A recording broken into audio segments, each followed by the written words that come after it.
Hai sahabat Emma, ketemu lagi dengan saya dan kali ini saya ada di Kamistis, kumpulan cerita mistis tipis-tipis. Setelah seminggu saya tidak bertemu dengan sahabat Emma untuk Kamistis. Libur dulu, masih ada gangguan seputar gigi.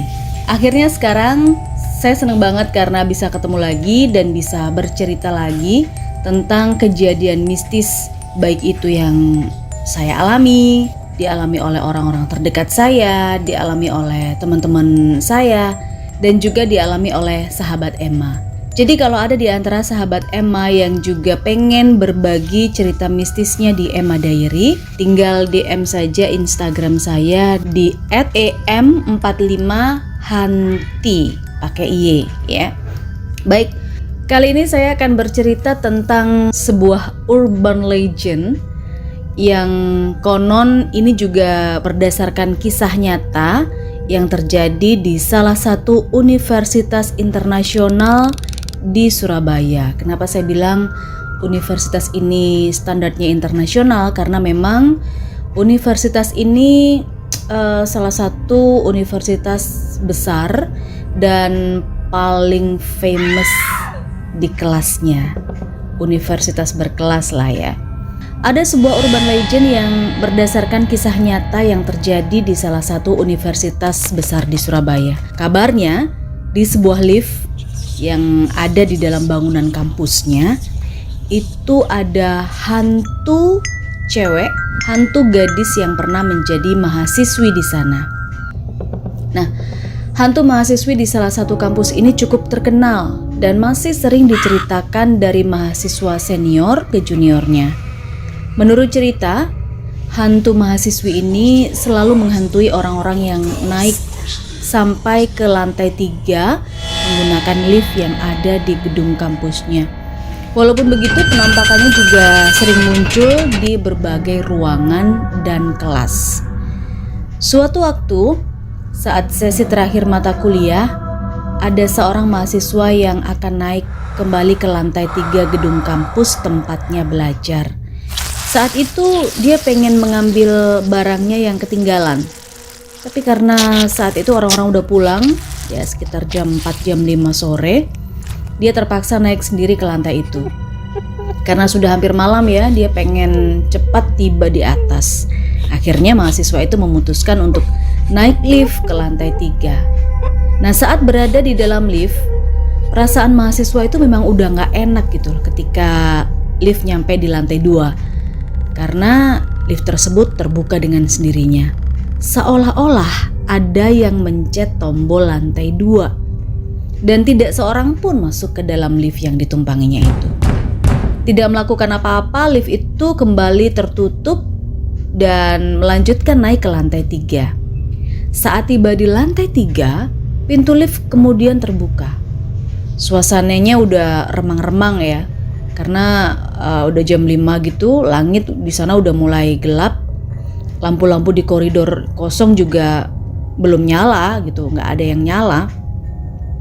Walaupun enggan keluar dari lift, mahasiswa itu tetap memberanikan diri mengambil langkah keluar. Baru hendak melangkah dengan cahaya seadanya, jadi remang-remang gitu ya. Dia melihat sesuatu dari kejauhan di koridor yang tepat ada di depannya.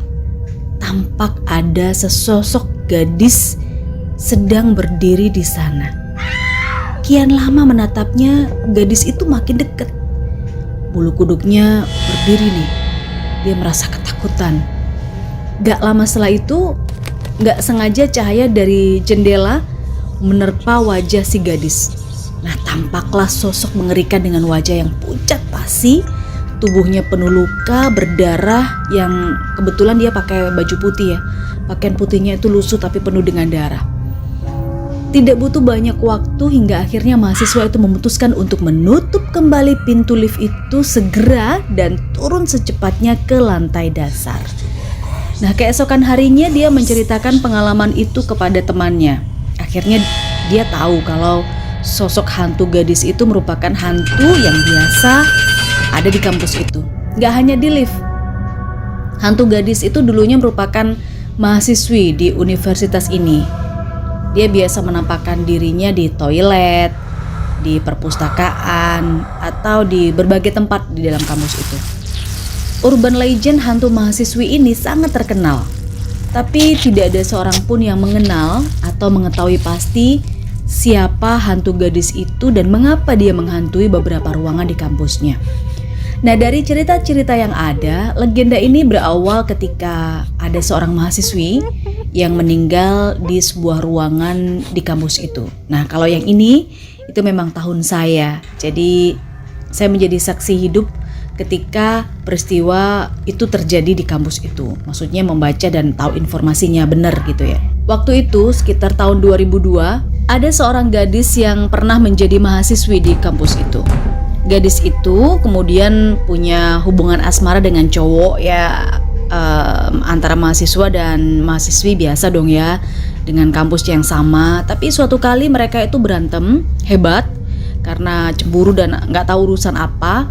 Merasa nggak senang dengan si cewek ini, cowoknya lantas membayar seorang petugas kebersihan untuk menghabisi nyawa kekasihnya sendiri. Tapi kabarnya itu mereka sempat putus gitu ya. Jadi si cowoknya ini nggak terima kalau dia diputus. Akhirnya dia bayar cleaning service di kampus itu untuk ngebunuh ceweknya. Beberapa hari setelah itu, tubuh si cewek ini atau mahasiswi ini ditemukan nggak bernyawa di salah satu sudut di gedung kampus yang biasa disebut gedung P. Wajahnya berlumuran darah dan tubuhnya itu ada luka tusukan gitu. Ini membuat genangan darah di sekelilingnya. Sejak kematiannya, beberapa orang mengaku melihat penampakan hantu gadis itu ketika naik di sebuah lift yang ada di salah satu gedung kampus. Sebagian lagi mengaku melihatnya di ruang kelas atau di koridor yang kosong. Beberapa mahasiswa mengaku melihat penampakannya itu ada di toilet wanita. Nah, sosoknya memang sangat menyeramkan, penuh darah, wajahnya sedih dan pucat. Suara-suara aneh juga sering terdengar saat mata kuliah sudah selesai. Terus ada yang seperti denger derap langkah gitu ya, yang terburu-buru seolah-olah berlari, tapi nggak ada orang sama sekali. Ada juga yang seperti mengerang kesakitan, jeritan minta tolong, dan ini sering terjadi pada orang-orang yang masuk di kampus itu. Nah, sahabat Emma, yang pengen saya kaitkan di sini adalah ini juga terjadi kepada salah seorang teman saya yang kebetulan dia juga kuliah di salah satu kampus di Surabaya, tapi bukan kampus yang saya sebutkan berhantu tadi. Dia ini kuliah di salah satu kampus di Surabaya dan waktu itu dia mendapatkan tugas dari dosennya untuk melakukan literasi.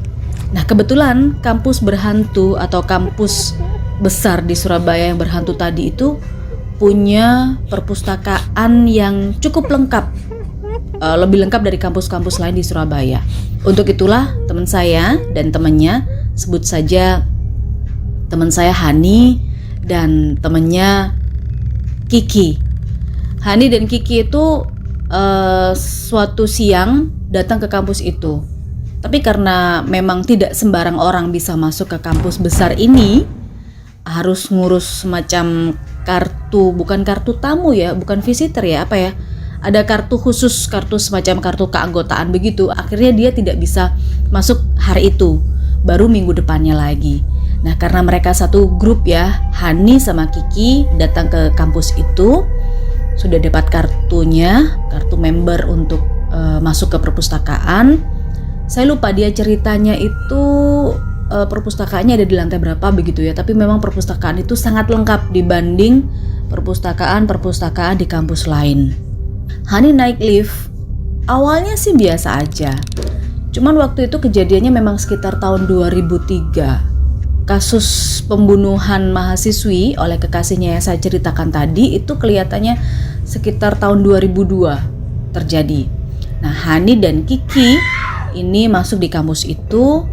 Mereka naik lift dan seperti yang digambarkan Hani kepada saya, bahwa di lift itu ternyata masih ada bunga-bunga kayak gitu. Terus foto, termasuk juga beberapa hal yang memang ditaruh di lift itu oleh beberapa mahasiswa atau beberapa pihak kampus yang memang berduka cita bisa saya bilang gitu, sebagai bentuk duka cita kampus terhadap mahasiswi yang meninggal itu. Jadi di lift itu ada foto, ada karangan bunga, ada bunga-bunga yang ditaruh di situ memang. Nah, karena Hani dan temennya Kiki itu bukan asli mahasiswi di situ, mereka kan dari mahasiswi dari luar yang akan mencari literasi di perpustakaan kampus ini ya. Jadi mereka tidak tahu apa yang harus dilakukan dan tidak tahu budaya dari mahasiswi dan mahasiswa kampus itu. Nah, ketika sampai di kampus ini, Hani dan Kiki memilih untuk naik ke lantai atas. Saya lupa dia cerita itu lantai atasnya itu lantai berapa tempat perpustakaannya. Kemudian si Hani melihat beberapa mahasiswa dan mahasiswi. Di situ ada 2 lift ya. Dia ceritanya ada 2 lift. Lift kiri dan lift kanan. Nah, yang di sebelah kanan itu banyak karangan-karangan bunga dan juga bentuk-bentuk duka cita dari pihak kampus. Sementara lift yang sebelah kiri itu kosong. Maksudnya biasa aja, nggak ada atribut apapun. Nah, mahasiswa-mahasiswa atau mahasiswi-mahasiswi yang ada di situ masuk ke lift sebelah kiri yang tidak ada karangan bunga dan lain-lain gitu ya. Nah, Hani dan Kiki karena mungkin mereka merasa di lift yang sebelah kiri itu sudah penuh, udah nggak bisa menampung lagi. Akhirnya mereka masuklah ke lift yang ada di sebelah kanan yang penuh dengan bunga-bunga tadi.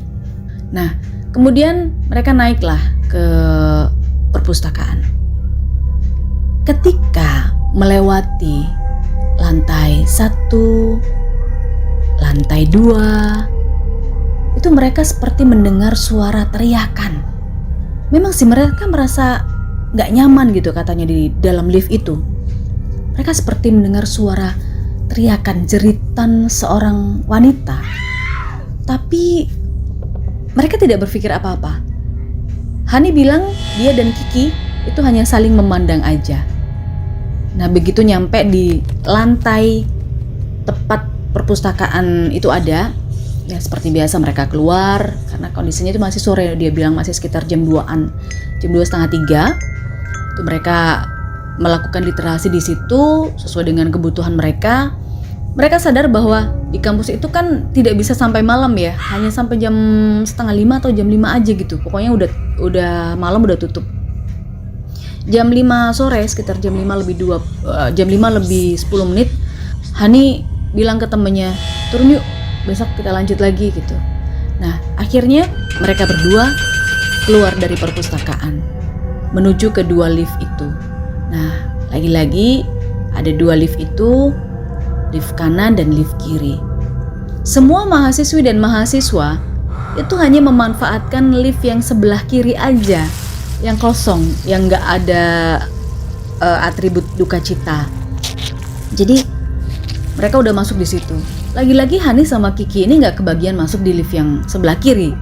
Ya mereka akhirnya masuk lift sebelah kanan yang penuh dengan bunga-bunga tadi. Mereka masuk, turun, kejadiannya sama. Jadi mereka itu seperti mendengar suara teriakan, suara jeritan seorang perempuan gitu.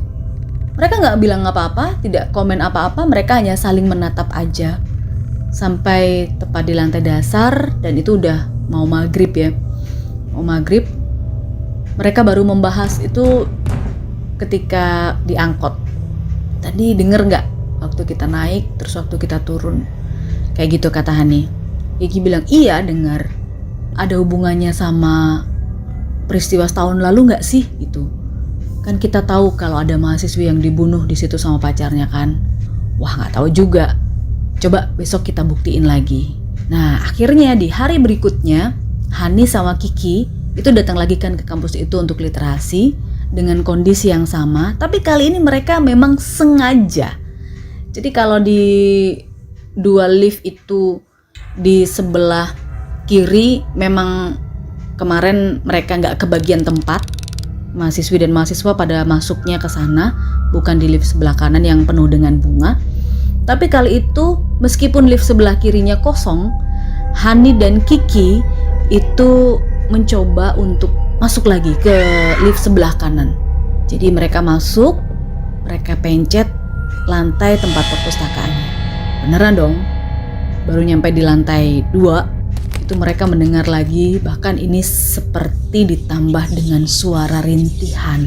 Jadi selain teriakan, selain jeritan, terakhirnya juga rintihan. Memang tidak begitu jelas, sayup-sayup, dan itu hanya sepersekian detik ya. Tapi mereka lagi-lagi saling menatap. Begitu mereka sampai di perpustakaan itu, akhirnya mereka keluar dan mereka benar-benar yakin bahwa lift itu mereka yang terjadi kemarin dan hari ini itu bukan halusinasi. Itu memang betul-betul terjadi dan mereka nyata dengar. Oke, jadi mereka masuk ke perpus, mereka melakukan literasi seperti biasa, dan karena ada sedikit rasa was-was dan takut, Ani sama Kiki udah gak lagi pulang di jam 5 sore keluar dari kampus itu, tapi mereka jam 4 udah turun dan nggak lagi masuk di lift sebelah kanan yang penuh dengan bunga-bunga duka cita tadi, tapi mereka lebih memilih ke lift sebelah kiri yang memang dimanfaatkan oleh mahasiswa dan mahasiswi kampus itu. Baiklah sahabat Emma, itu tadi cerita singkat saya di Kamistis, kumpulan cerita mistis tipis-tipis kali ini. Mudah-mudahan ini bisa bermanfaat buat kalian cerita yang saya angkat ini. Dan sekali lagi, kalau kalian suka atau kalian ingin bercerita seputar pengalaman mistis kalian, bisa DM Instagram saya di @em45hanti, pakai Y ya, I-nya. Sudah dulu? Nanti minggu depan mudah-mudahan ada cerita lain lagi yang bisa saya angkat di Emma Diary untuk Kamistis, kumpulan cerita mistis tipis-tipis. Terima kasih sudah mendengarkan.